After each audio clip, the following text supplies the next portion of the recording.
Hello, what's up at welcome back sa ating YouTube channel. So for today's video guys is meron na naman tayong ibabahaging tutorial patungkol sa ating mga Microtech. So ito guys is yung ISP detection, which is yung isi-secure natin yung ating IP or IP ng ating mga Microtech. So, ano ba yung ibig kong sabihin IP ng ating mga Microtech? So, kung mapapansin niyo dito kasi, na-reset ko kasi itong ating Winbox or ating Microtech. So, ito guys is meron tayong MAC address at IP address, which is dito natin i-connect or mako-connect natin yung ating Winbox or Microtech, ma-access natin gamit itong MAC at saka itong IP address. So, yan.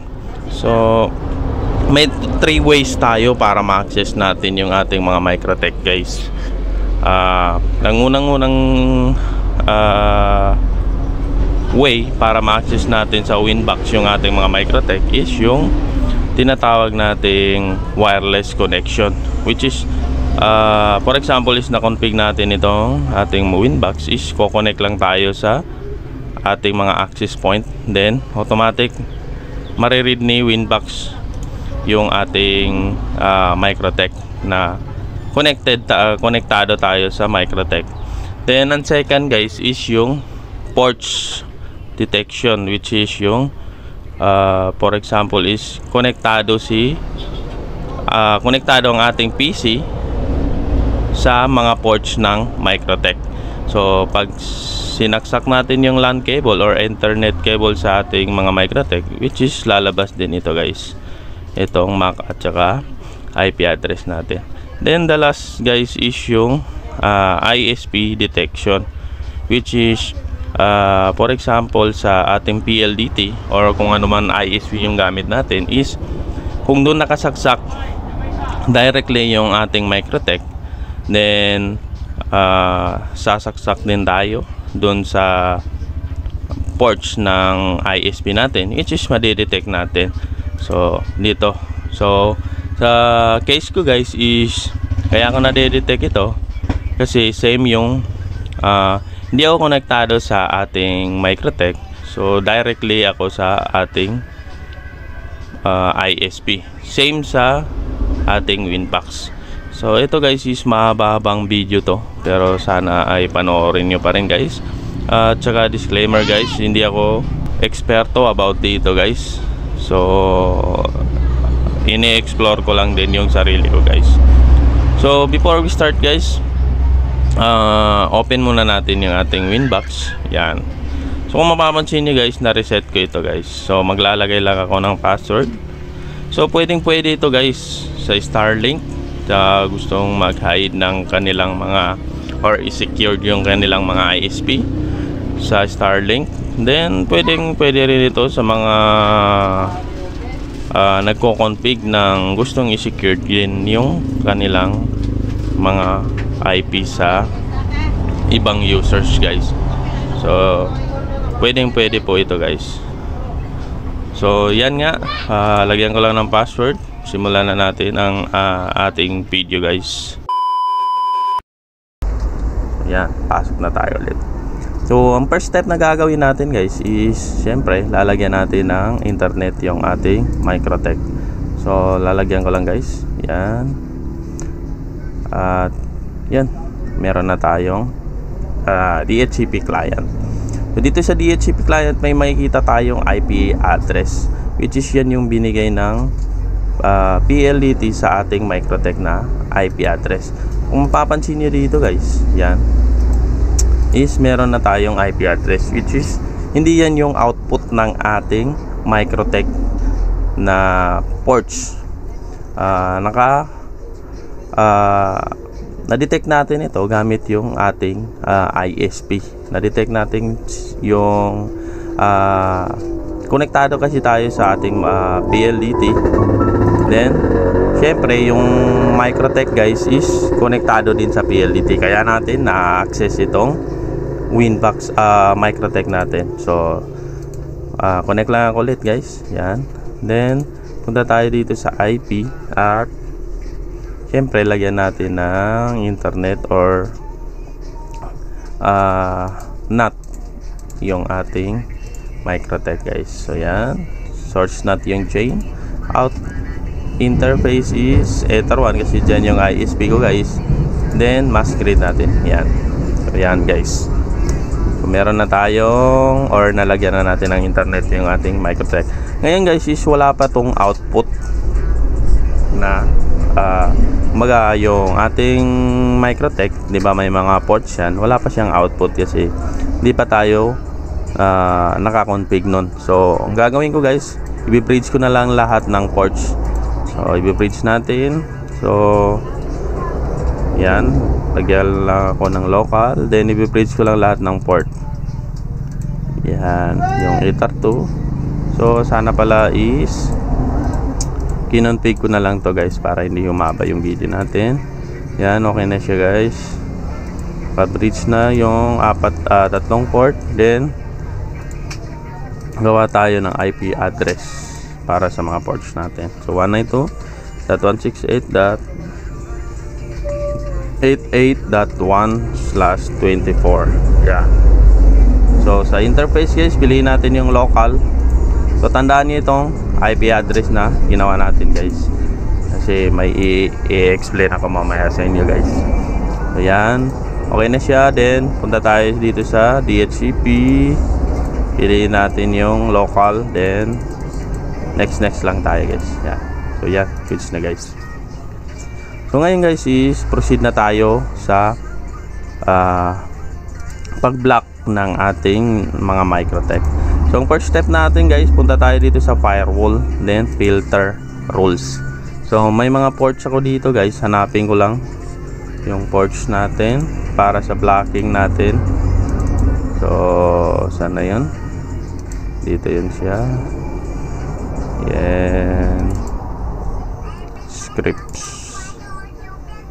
Yan, sana yun, stowing ports. Yan. So yan guys, ito yung mga ports na gagamitin natin. So ano bang una natin i-block?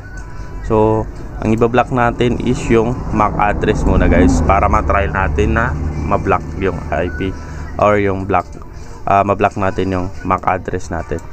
So ang first step natin guys, punta tayo dito sa IP,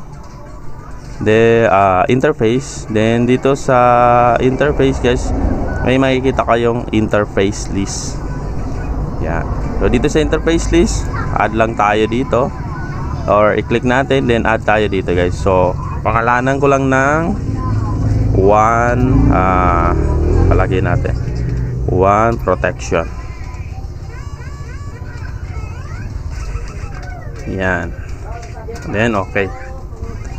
Then close na natin yan. Then add tayo ulit dito guys. Then piliin natin yung Ether 1. Yan. Then bakit Ether 1 yung pinili natin? Kasi yan yung yan yung interface natin dito guys, which is dyan nakakabit yung LAN cable or internet cable papuntang ISP guys. So kung mapapansin niyo, running siya guys. Yan, di ba? Then after that is okay natin. So ito na siya guys, meron na tayong 1 protection. Yeah. Then close na natin yan, okay na. Then next step, punta tayo sa IP firewall, then dito sa filter rules. Dito sa filter rules guys, i-add na natin yung ating mga ports. So madali lang to guys, add lang tayo dito. Then sa forward guys, pag sinabing forward, yan yung lalabas masok na connection sa ating Microtech. Then dito sa input, pag sinabing input guys, yan yung papasok lang sa ating Microtech. Then dito sa output guys is kabaliktaran guys, which is yung palabas ng ating Microtech. Yan. So sana naintindihan niya guys. Then ang gagamitin natin dito guys is yung input, since na papasok yung ating gusto. So dito sa TCP protocol, dapat TCP yung gagamitin natin. Then destination port, dito na ikakopy yung ating ports. Yan, di ba? Ito. Then copy natin yan, paste tayo dito. Then dito sa interface list, which is ito yung ginawa natin dito, kanina, which is ito guys. Piliin natin yan guys. Pag kinlik natin yan, hanapin natin itong one protection. Yan yung hinread natin dito guys, dito sa interface, which is ito guys, di ba? Then punta tayo dito sa action, i-trap natin guys, kasi di ba i-trap natin. Then pangalanan lang natin ng comment para hindi tayo malito guys. Yan, comment, paste, then okay. Yan, yun na guys, goods na siya. So kung mapapansin nyo, yung bytes is hindi gumagalaw kasi itong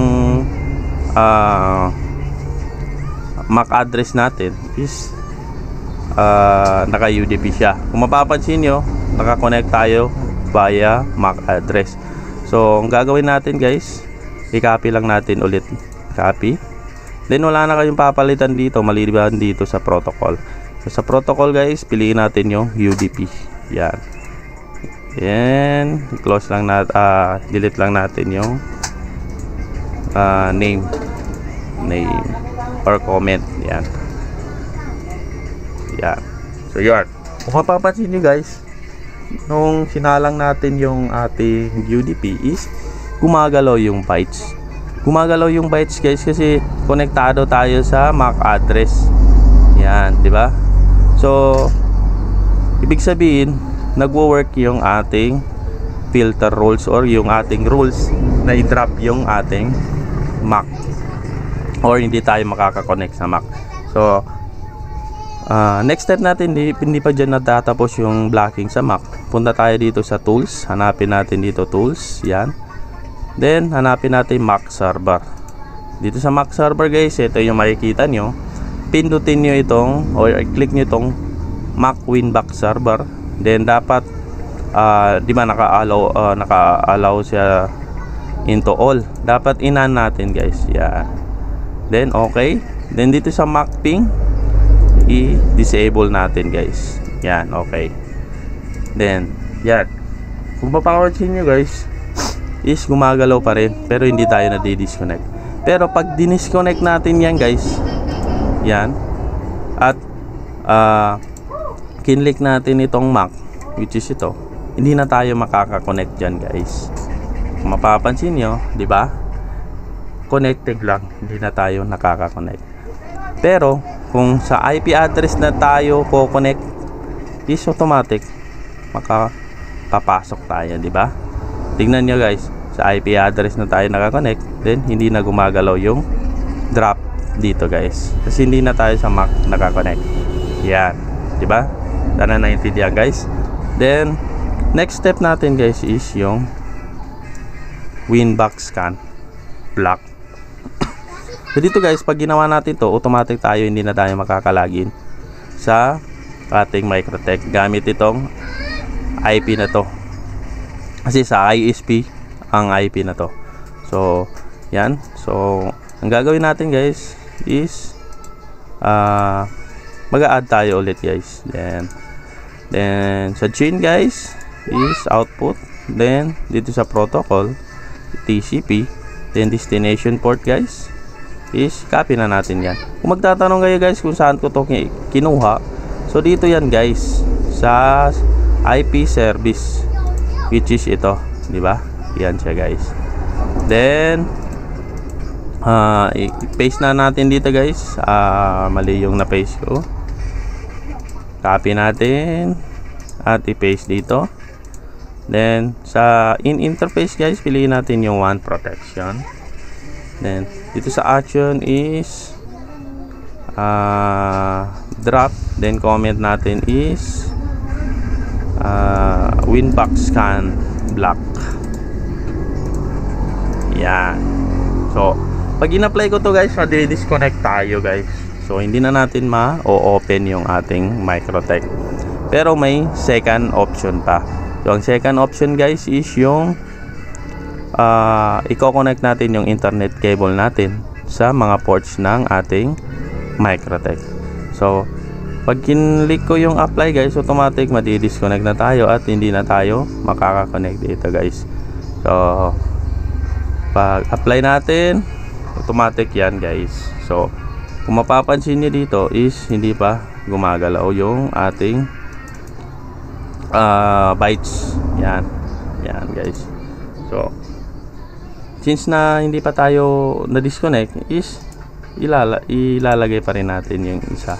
So ang gagawin natin guys, yun na guys, na-disconnect na tayo.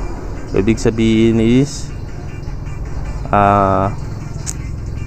nag-work na yung ating ginawang drop. So kahit anong connect natin dyan guys, hindi na tayo makaka-connect. Yan, di ba? Kahit sa Mac, hindi na tayo makaka-connect. Yan, di ba? So yan guys, ang gagawin ko guys is ipupunta ko yung LAN cable ko sa ating Winbox guys para makakonect tayo. So ipupunta ko lang. So kung mapapansin niyo dyan, ang ating IP address is 192.168.1.136. So mapapalitan na yan guys. Yan. So i-refresh natin. Wait natin. So yan, di ba? Working na guys. So nagpalit tayo ng IP address, which is yan yung output ng ating Microtech. Pero pag kinlik natin yung MAC guys is hindi pa rin tayo makaka-connect kasi black pa rin yung MAC address natin. So ang gagawin natin guys, punta tayo dito, i-click natin yung IP address, then connect tayo guys. Yan, di ba? Konektado tayo. Yan. So ipagpatuloy natin yung ating firewall, which is ito. So kung mapapansin niyo yung byte switch gumalaw kasi nga na-block tayo kanina. So pagpatuloy natin, copy lang natin ito guys, then palitan natin ng UDP ito, UDP, then dito sa comment is delete natin to, then apply. Okay, yan, okay na siya guys. So since na okay na guys, na-block na natin. So ang gagawin natin guys sa third is itong block neighbor discovery. So ito, ano ba tong block neighbor discovery? So ang block neighbor discovery guys, neighbor discovery, yan, which is ito guys, yung nakikita dito, di ba? Kung mapapansin niyo dito, neighbors. So ito siya. So ang gagawin natin dyan guys is hindi natin ipapadetect yung ating Winbox, or hindi natin paano ba, hindi natin i-display dito. Kumbaga hindi nila makikita itong neighbors na to. So ang gagawin natin guys, connect tayo ulit. Yan, then punta tayo dito sa IP. Yan, add tayo sa filter rules, then input pa rin guys, then TCP, then dito guys piliin natin yung WAN protection, or pwede rin guys kahit hindi na yan. Punta tayo dito sa ports natin, copy natin yan, copy, then dito is paste natin, then dito sa accept guys, syempre i-drop pa rin natin guys. Yan, drop, diba? Then pag din-drop natin yan, copy natin yung tawag dito, copy natin yung comment, yan, then apply. Okay, so yan, na-drop na natin. Then same lang din guys, in UDP lang guys, UDP, yan, then dito is drop, dangalin natin yung comment guys. Yan,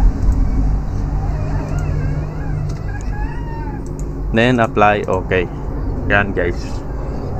So bakit hindi nalagyan ng pangalan? So ulitin natin guys, TCP, yan. So lagyan na lang natin ng in interface ito, then dito is drop, then comment up, comment,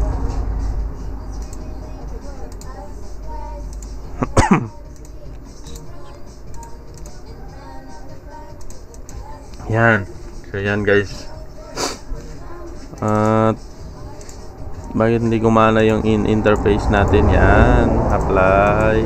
Okay. So yan. UDP siya. TCP lang natin guys. Yan. TCP siya. Then copy lang natin ulit guys. Then UDP. Yan. Then remove natin ito. Yan. So yan. Okay na siya guys. Yan. So na-block na natin itong neighbor discovery. So disconnect nga natin. So kung mapapansin nyo guys, nandyan pa. So sir, bakit na-block na natin pero nandyan pa? So ang gagawin natin guys is connect tayo ulit. Punta tayo dito sa IP. Hanapin natin yung neighbors. Yan. Mapapansin nyo dito guys, nade-detect, di ba? Yan. So click natin itong discovery settings at piliin natin none. Yan. Then okay. Mawawala siya guys. Yan. Then pag disconnect natin guys is wala na siya, di ba? Kahit anong refresh nyo dyan. So dapat tandaan nyo itong IP address na to, di ba? Yan. Tandaan nyo yung IP address na to at saka ito yung login at password natin para makakonect kayo guys. Yan, di ba? Kakonect tayo. So sir, di ba madidetect yung magtatanong kayo, sir, di ba madidetect yung 192.168.1? So syempre pag pinasok nila yan, mapapasok din nila ito kasi makikita yan dito mga tanong. Yan, makikita yan dito. So ang way lang dyan guys para i-block natin is mamaya ituturo ko sa inyo. Pero dito guys, i-explain ko muna guys. Copy natin ito. Then punta tayo dito sa ating mga browser guys. Yan. Makakapasok pa rin tayo via web. Yan, di ba? So i-try nga natin yung 1.136. Yan, di ba? Nakakapasok tayo guys. So ibig sabihin may way pa sila na papasukin yung ating mga Microtech. So ang gagawin lang natin dyan is pupunta tayo dito sa ating Microtech, maglalagin. Then dito sa IP, hanapin nyo yung service. Ito, service. Yan. So ang gagawin natin guys is ito yung mga ports na ginagawa guys. So itong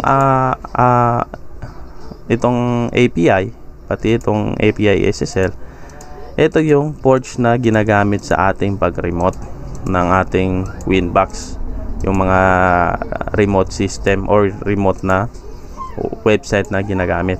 So yan. So itong www, which is yan yung web natin. Pag dinisable natin yan guys, yan is hindi na tayo makakapasok dito. So yan, di ba? Kahit yung isa. Yan, di ba? So ang advice ko dito guys, i-disable nyo ito at saka itong FTS, itong SSH, Telnet. So yan. So ang ititira nyo lang guys is itong Winbox natin. Kasi pag i-disable natin yan, hindi tayo makakapasok dito guys sa Winbox natin. Yan, di ba? So goods na yan guys. Yan. Hindi na tayo makakapasok. Secured na rin yung web natin. So next step natin guys, ang gagawin natin na next step is yung sinasabi kong sana yan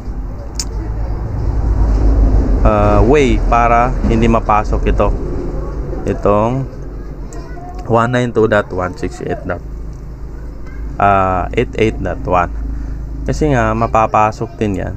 So dalawa kasi yung mapapasok natin, which is yung 1.136 yan, diba? Napapasok natin. At saka yung 1.136, yan yung IP address na binigay ng ating mga ISP. At saka yung 88.1, which is yan yung gamit natin or nakakonect tayo sa ating Winbox. So ang way dyan guys, para i-block ito, para nakapokus lang tayo dito sa 1.136, yan, nakapokus lang tayo dyan, is i-block natin yung 192.168.88.1. So, paano ba natin i-block guys? So ang first na gagawin natin is punta tayo dito sa DHCP server. So dito sa DHCP server may makikita kayong leases. So hanapin nyo yung IP address ng ating PC. For example, ito guys. So optional lang to guys ha, depende na sa inyo kung gagawin nyo ito hindi. So ang IP address natin is 192.168.88.254. So ang gagawin natin is make a static natin yan, diba? Pag na make a static natin guys, punta tayo dito sa filter rules, gagawa tayo ng rule, then input pa rin guys, then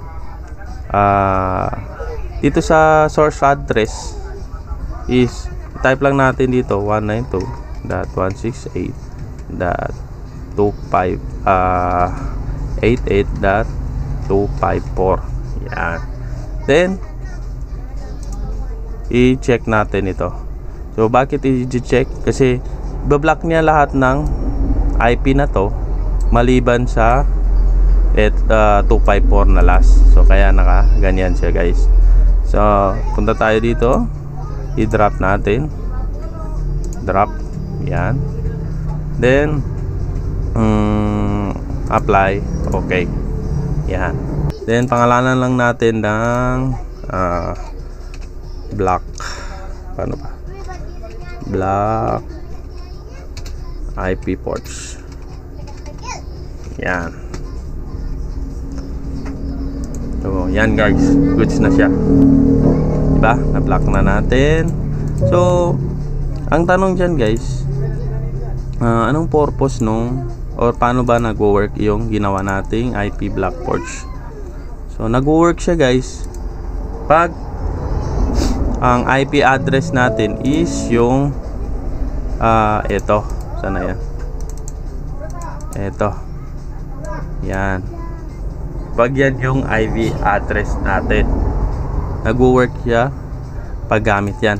Pero pag i-static natin yan guys, or kung ibang IP yung gagamitin natin, for example is 192.168.88. for example is 250, yan. Then gateway natin 192.168.88.1, yan, diba? Na-disconnect tayo. So ibig sabihin yung allow lang na makaka-login dito, yan, is yung IP address na 192.168.88.254. So kahit ilagin natin yung ganito, hindi yan makaka-login guys, kasi nga yung IP address natin is mali,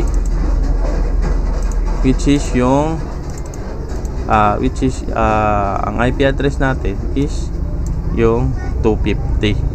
So kaya natin in-static yung ating IP. So pag binalik natin yan guys, makaka-connect na tayo kasi yung IP address natin is tama. Yan. So yan,